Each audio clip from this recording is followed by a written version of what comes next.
collaborations build meaningful client connections. Natalie champions the power of tenderness, empathy, and authentic relationship building as competitive advantages in today's business landscape. So everyone welcome Natalie.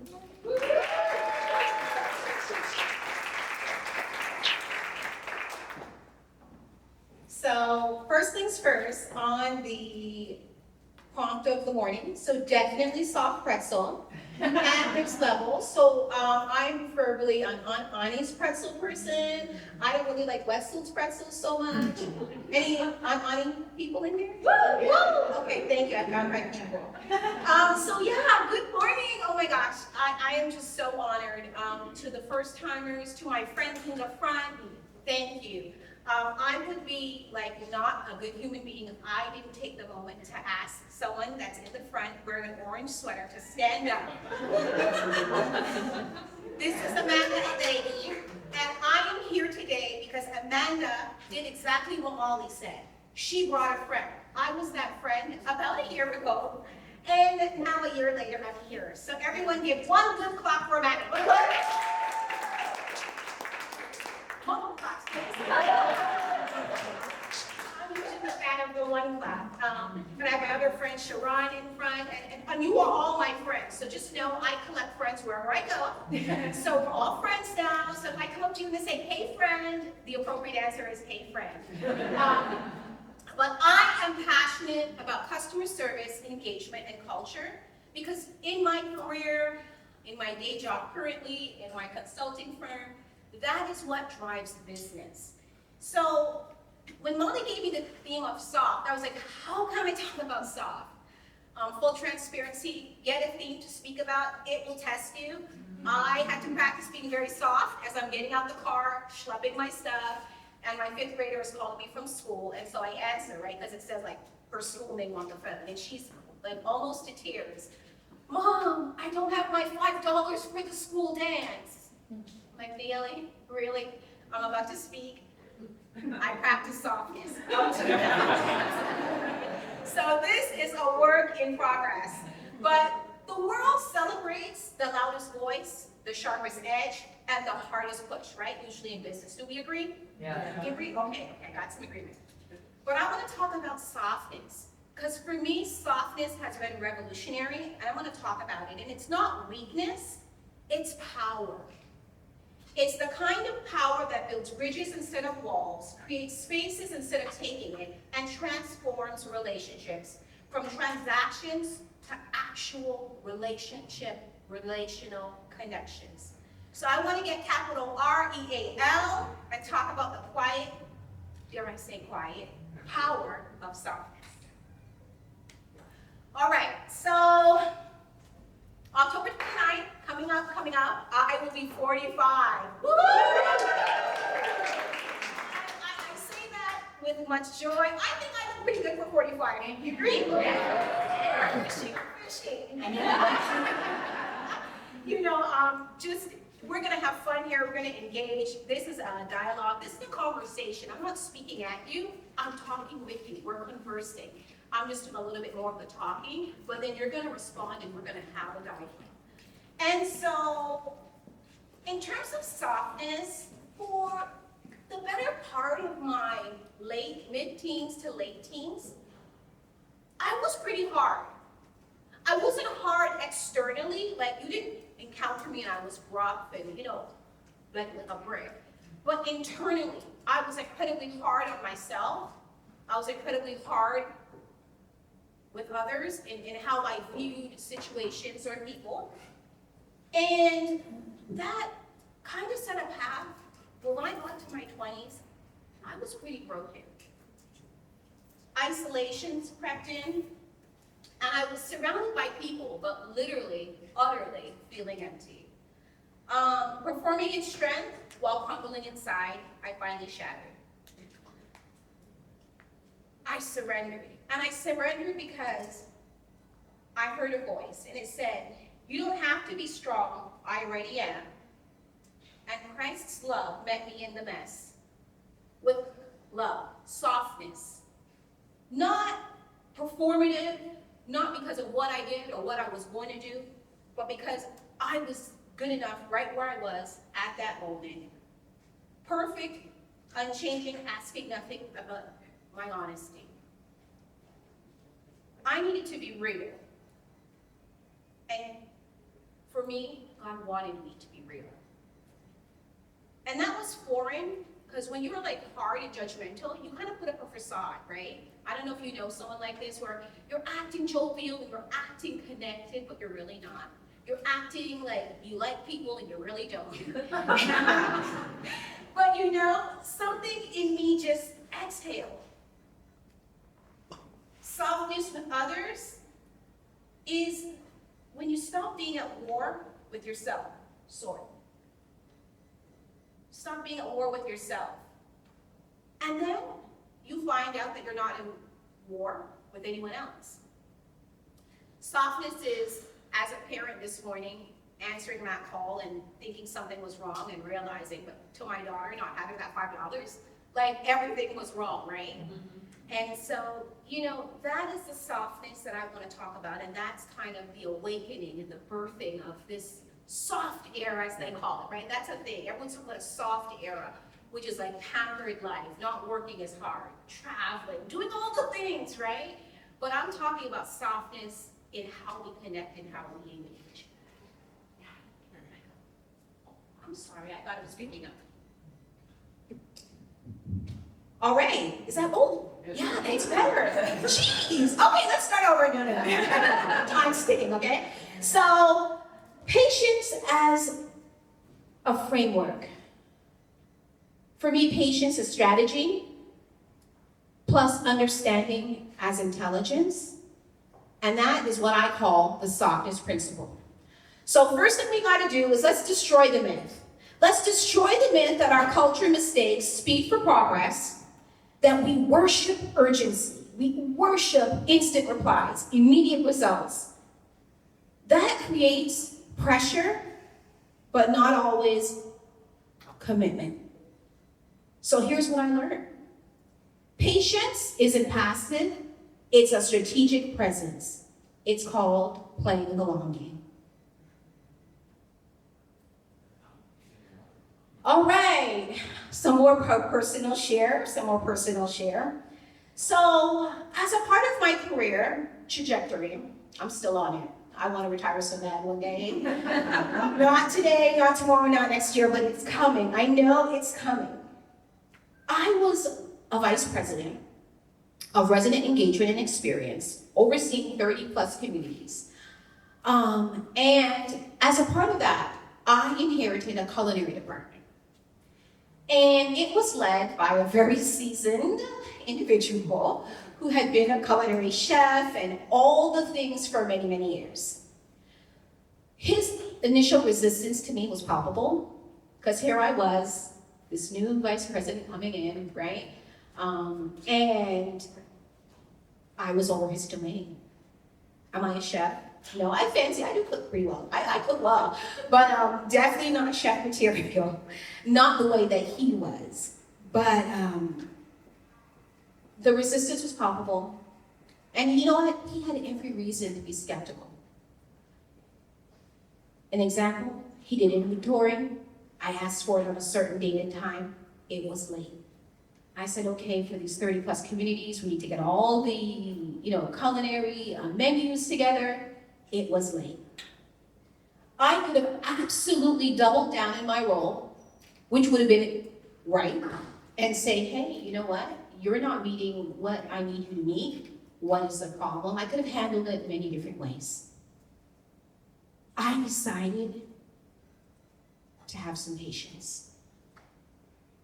I made a choice that instead of leading with my title, I would lead with curiosity. And I fell back. I totally fell back. And I didn't seek to show up as the vice president over his area. What I was is someone that was genuinely willing to come alongside him. I started asking questions, hearing his stories, asking for his feedback, and learning what I could have never acquired in knowledge, because I just didn't have the length of experience in years and time. And you know what? Guess what? What? Why? What?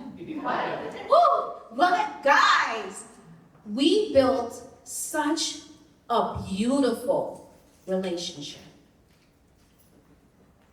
Dare I say he was like an older uncle?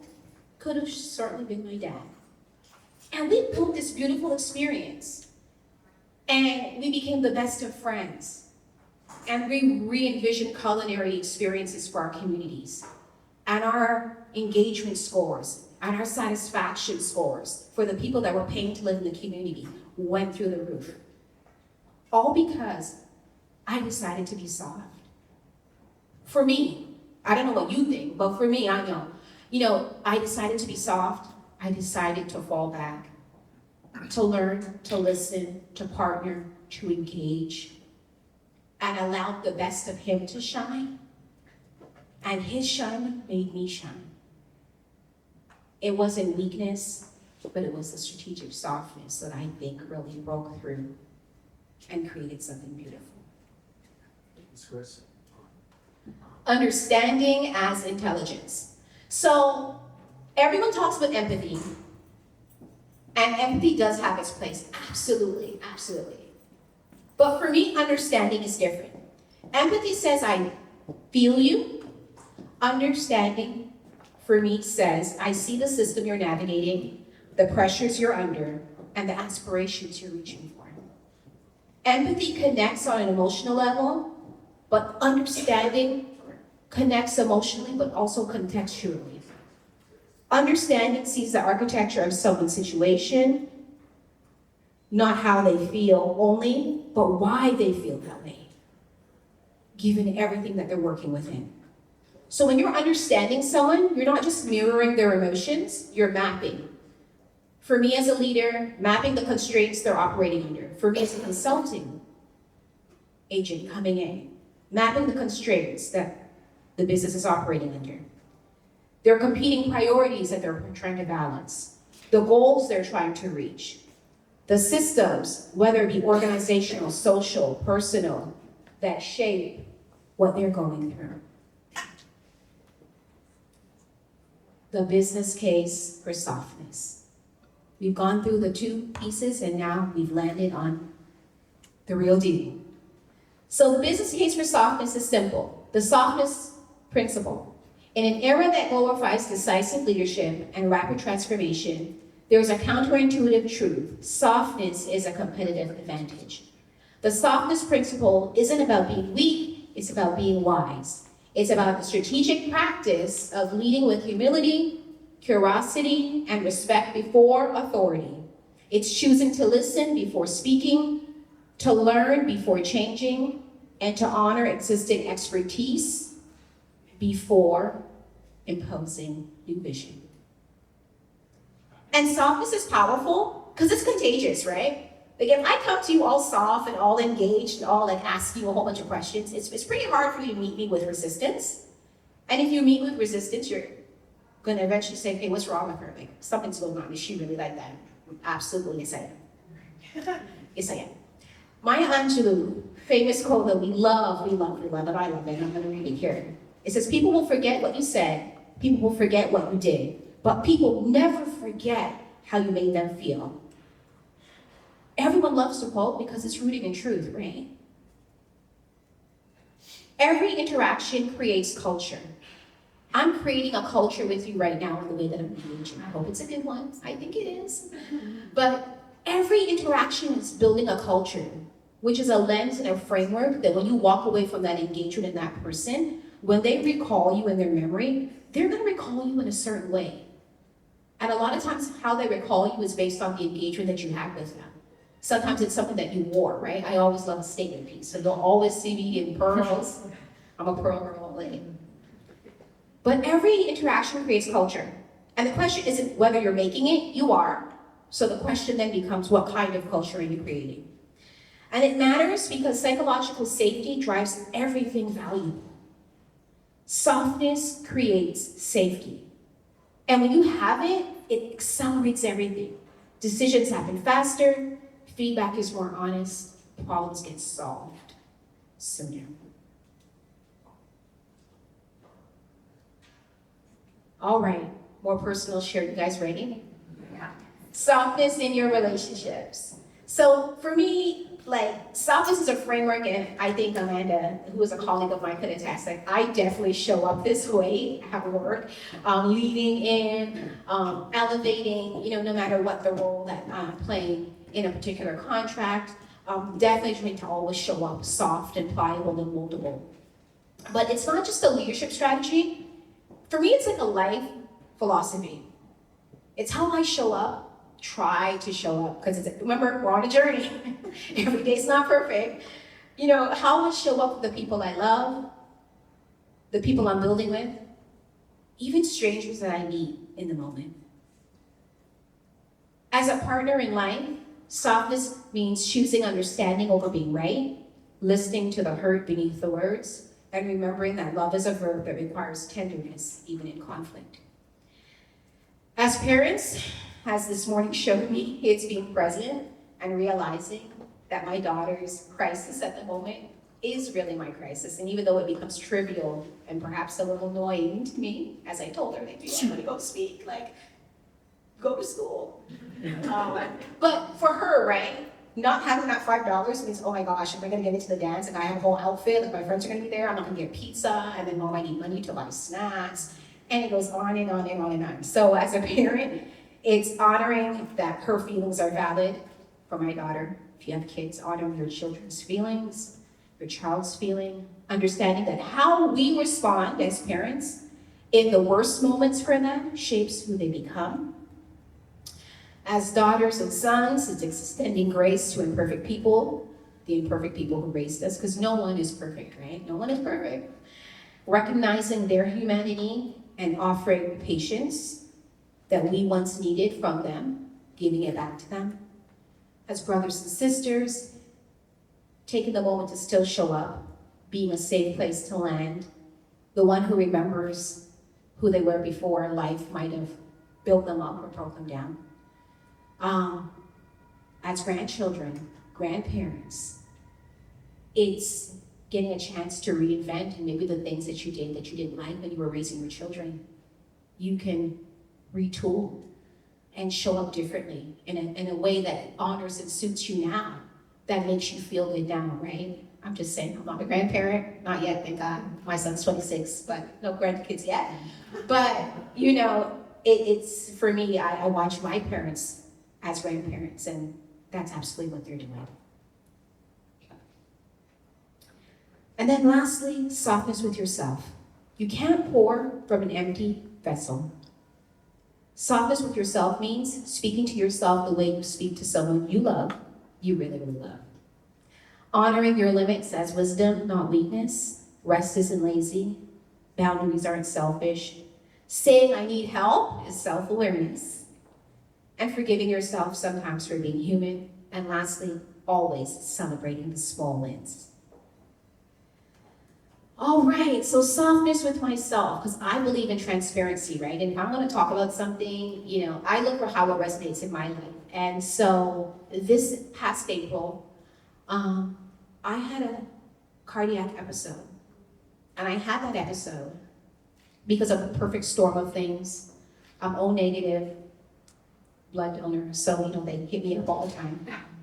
All the time, you don't need to look for my vein, it's marked, it's there. They know where to go. And that same day I had fasted, because I was in a corporate fast with my church, and we were doing that, and I had ran around, and I hadn't ate, and all these things, right? Because I'm trying to show up.